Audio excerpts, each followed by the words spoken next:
আসসালামু আলাইকুম। আজকে আমরা আলোচনা করব ডিজিটাল ইলেকট্রনিক্সের 1.3 টপিক নিয়ে, যেখানে আমরা আলোচনা করব ডিজিটাল মোডে কাজের সুবিধাগুলো নিয়ে।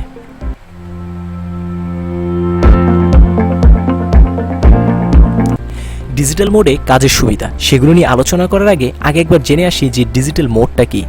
ডিজিটাল মোড বলতে এখানে বোঝানো হয়েছে মূলত ডিজিটাল সিগন্যালকে ব্যবহার করে যে সকল ডিজিটাল ইলেকট্রনিক সার্কিটগুলো গঠিত হয়েছে সেই সকল সার্কিটগুলো ব্যবহারের ফলে আমরা যে সকল সুবিধা পেতে পারি বা যে সকল সুবিধাগুলো পেয়ে থাকি সেটাকে মূলত বোঝানো হয়েছে ডিজিটাল মোডে কাজের সুবিধাগুলো। এখন এই ডিজিটাল মোডে কাজের সুবিধাগুলো কি কি? এই ডিজিটাল মোডে কাজের সুবিধাগুলো হচ্ছে যে আমরা যে সকল সুবিধা পেতে পারি তার মধ্যে 1 নম্বর হচ্ছে বৈদ্যুতিক নয়েজের পরিমাণ খুবই কম থাকবে, অনেক ক্ষেত্রে থাকবেই না কিন্তু। 2 নম্বর হচ্ছে কম খরচ, ডিজিটাল মোড বা ডিজিটাল ডিভাইসগুলো ব্যবহারের ফলে আমরা কম খরচে ভালো ভালো ডিভাইস ব্যবহার করতে পারি বা অনেক সুবিধা পেতে পারি। 3 নম্বর হচ্ছে সহজে প্রদর্শন, 4 নম্বর তথ্য সংরক্ষণ, 5 নম্বর নির্ভরশীলতা, 6 নম্বর রক্ষণাবেক্ষণ, 7 নম্বর ভুল নিয়ন্ত্রণ এবং 8 নম্বর হচ্ছে আইসি ফেব্রিকেশন। চলুন দেখে আসা যাক এই সকল সুবিধার বিস্তারিত। প্রথম হচ্ছে বৈদ্যুতিক নয়েজ। ইলেকট্রনিক মোটর, বিদ্যুৎ চৌম্বকীয় তরঙ্গ, বজ্রপাত প্রভৃতির কারণে বর্তনীতে সৃষ্ট অপ্রত্যাশিত সংকেত দ্বারা আক্রান্ত অ্যানালগ সিগন্যালের স্ফীত অর্থাৎ ক্ষুদ্র বা সামান্য মানের পরিবর্তন হওয়া কিন্তু অসম্ভব নয়, কিন্তু দুটি মান স্বীকৃত স্তরে থাকায় ডিজিটাল সংকেত অবাঞ্ছিত বৈদ্যুতিক নয়েজ দ্বারা কম আক্রান্ত হয়। এখানে যদি আমরা দেখি যে একটি সিগন্যাল দেখানো হয়েছে, ডান পাশেরটা হচ্ছে ডিজিটাল সিগন্যাল যেটা নয়েজ দ্বারা আক্রান্ত হয়েছে। এই সিগন্যালটি সাধারণত নয়েজ দ্বারা আক্রান্ত হয়েছে, কিন্তু ডিজিটাল সিগন্যাল খুবই কম নয়েজ দ্বারা আক্রান্ত হয় এবং সেই নয়েজগুলো পরবর্তীতে সাধারণত ইমপ্রুভ করা যায়, সে অরিজিনাল সিগন্যালে রূপান্তরিত করা যায়। কিন্তু অ্যানালগ সিগন্যালের একটা সমস্যা হলো যে অ্যানালগ ডিভাইসগুলোতে সাধারণত কি হয়, অ্যানালগ ডিভাইসগুলোতে সাধারণত বড় বড় rectifier, transistor, diode, capacitor use করা হয়ে থাকে, আর যার ফলে কি হয় বিভিন্ন ধরনের বৈদ্যুতিক মোটর বা বিদ্যুৎ চৌম্বকীয় যে তরঙ্গ, বজ্র বা প্রভৃতির কারণে এর মানের পরিবর্তন হয়। হয়তো অনেক সময় বিভিন্ন সার্কিট জ্বলে যেতে পারে, অনেক সার্কিট ক্ষয়ক্ষতি হতে পারে, তার মানের ঊর্ধ্বগতি নিম্নগতি হতে পারে। মানের এই কারণে অ্যানালগ সিগন্যালে বা অ্যানালগ সার্কিটগুলোতে মানের একটা পরিবর্তন হয়ে যায়, কিন্তু ডিজিটাল সিগন্যালে তেমনটা হয় না এবং কিছু ক্ষেত্রে নয়েজের পরিমাণ দেখা যায় যা খুবই কম। হ্যাঁ, এই বৈদ্যুতিক নয়েজের পরিমাণ খুবই কম, যা অ্যানালগ সিগন্যালের তুলনায় ডিজিটাল সিগন্যালে খুবই সুবিধা দিয়ে থাকে। মানে অ্যানালগ সিগন্যালে বলবো না যে ডিজিটাল সিগন্যালে নয়েজ একদমই নেই, নয়েজ হয়, তবে সেটা অ্যানালগ সিগন্যালের তুলনায় খুবই কম। এরপর আমরা দেখব দ্বিতীয় সুবিধাটা কি। দ্বিতীয় সুবিধাটা হচ্ছে কম খরচ, কস্টিং, ব্যাপার স্যাপারটা অন্যরকম। হ্যাঁ, অ্যানালগ বর্তনীর যন্ত্রাংশ যেমন হচ্ছে রেকটিফায়ার, ট্রানজিস্টর, ফিল্টার, অ্যাম্পলিফায়ার ইত্যাদি বেশ ব্যয়বহুল, কিন্তু অপরদিকে ডিজিটাল বর্তনী একীভূত বর্তনী এবং ইন্টিগ্রেটেড সার্কিট হিসেবে অনেক বর্তনী তৈরি হয় বলে দামেও সস্তা। যেমন আমরা যদি বলি অ্যানালগ সিগন্যাল বা অ্যানালগ সার্কিটগুলো সাধারণত বিভিন্ন ধরনের ব্যয়বহুল রেকটিফায়ার, ট্রানজিস্টর, ফিল্টার এগুলো ব্যবহৃত হয়ে থাকে। হ্যাঁ, এবং এই সকল ম্যাটেরিয়ালসগুলোকে রক্ষণাবেক্ষণ করার জন্য আবার ল্যাবের প্রয়োজন হয়ে থাকে, ওভারহেড করা হয়ে থাকে। হ্যাঁ, কিন্তু ডিজিটাল সার্কিটগুলো সাধারণত ছোট ছোট আইসি, ছোট ছোট সার্কিট, ছোট ছোট র্যাবন এগুলো ব্যবহার করার কারণে খরচ 3 গুণ কমে যায় বলতে গেলে। আর এই সকল সার্কিটগুলো ব্যবহারের কারণে যে খরচ কমে যায় সেতে আপনার প্রফিট ভালো, তার মানে কম খরচে আমরা সুবিধা পাচ্ছি। ডিজিটাল মোডে কাজের ফলে আমরা কম খরচে ভালো সুবিধা পাচ্ছি।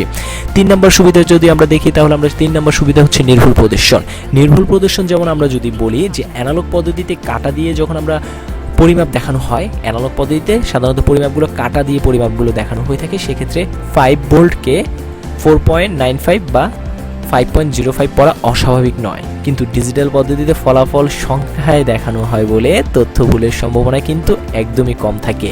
যেমন আমরা যদি ধরি যে অ্যানালগ ওয়েট মেশিন, যেটা সেই মেশিনের মাধ্যমে আমরা যখন কোনো কিছু মাপি সেক্ষেত্রে আমরা কি অ্যাকুরেট মানটা পাই।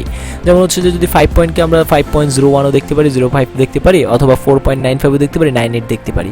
হ্যাঁ, কিন্তু এটা কিন্তু আমরা বুঝতে পারি না। অ্যানালগ ওয়েট মেশিনে আমরা এটা বুঝতে পারি যে আসলে 4.9 এটা আছে না বরাবর 5 আছে।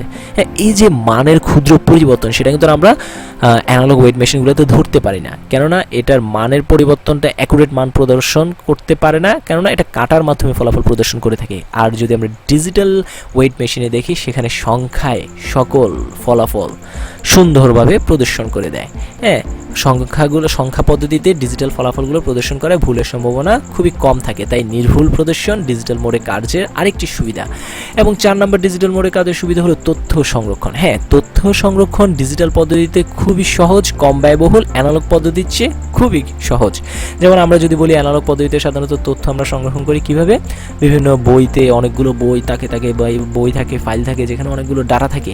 হঠাৎ করে একটা তথ্য প্রয়োজন হলো, কোন ফাইলে রেখেছি, কোথায় রেখেছি, ফাইলটা কোথায় আছে খুঁজতে হয়, যার ফলে অনেক ব্যয়বহুল, বিরক্তিকর, সময় নষ্ট হচ্ছে এবং সহজও না। কিন্তু ডিজিটাল পদ্ধতিতে কি হয়, সার্ভার সাইটগুলোতে ডাটা থাকে এবং ওই সার্ভার সাইটের ডাটাগুলো থাকে বাইনারি সিস্টেমের মাধ্যমে, যার ফলে আমরা আমাদের প্রয়োজনীয় ডাটাটিকে সার্চ করলেই সার্ভার সাইট থেকে খুবই সহজে বাইনারি সিস্টেমের এই ডাটাগুলো আমরা পেয়ে যাই আমাদের ল্যাপটপ বা কম্পিউটার কিংবা মোবাইল ডিজিটাল ডিভাইসগুলোতে। এবং পৃথিবীর যে প্রান্তেই থাকুন না কেন, আপনার এই ডাটাগুলো আপনি পেয়ে যাচ্ছেন। ডিজিটাল ডাটা প্রিজারভেটিভ বা তথ্য সংরক্ষণের এই সকল সুবিধা দিয়ে যাচ্ছে আমাদেরকে ডিজিটাল মোডে কাজের সুবিধার মধ্যে।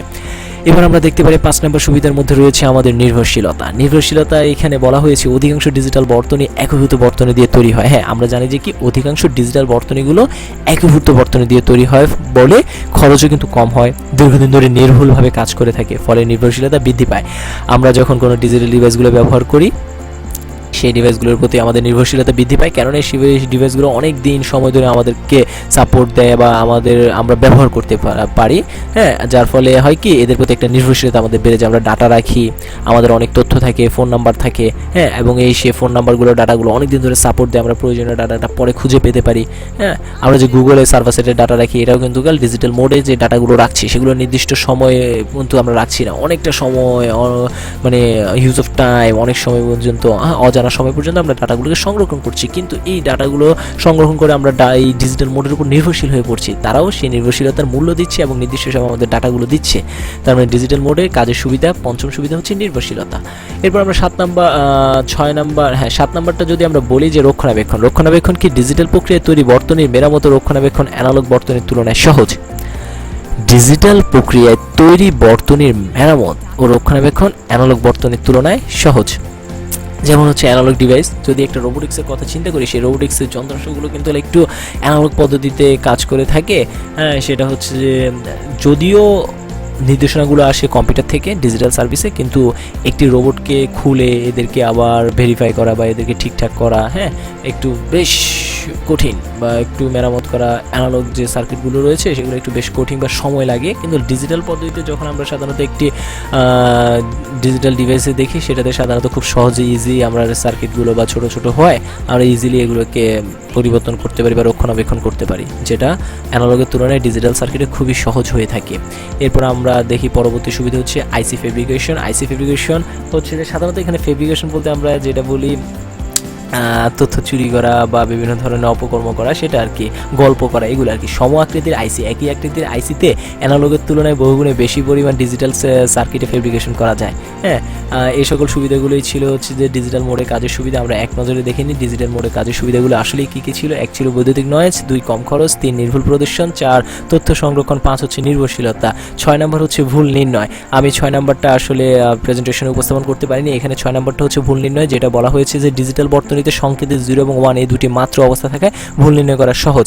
কেননা ডিজিটাল বর্তনীতে যে দুটি স্তর থাকায় বা দুটি স্টেট থাকায়, যেটা হচ্ছে 0 এবং 1, এই দুটি স্টেট থাকার কারণে আমরা সহজে ভুলগুলো নির্ণয় করতে পারি ডিজিটাল বর্তনীতে। কিন্তু অ্যানালগ বর্তনীতে যে কোনো মান দেখাতে পারে, এবং অ্যানালগ সিগন্যাল সাধারণত আমরা কি জানি সময়ের সাথে পরিবর্তিত হয় এবং যে কোনো মানে ধারণ করতে পারে, যার ফলে বিভিন্ন সমস্যার কারণে যদি স্ফীত মানের পরিবর্তন হয়ে থাকে সেটা আমরা ধরতে পারি না। হ্যাঁ, তাই বলা যায় যে ডিজিটাল মোডে কাজের সুবিধার ফলে ভুল নির্ণয় করা সহজ হয়। 7 নম্বর যেটা বলা হয়েছে রক্ষণাবেক্ষণ, এবং 8 নম্বর আইসি ফেব্রিকেশন। আজ এ পর্যন্তই। Thanks for watching my video. See and take care. আসসালামু আলাইকুম।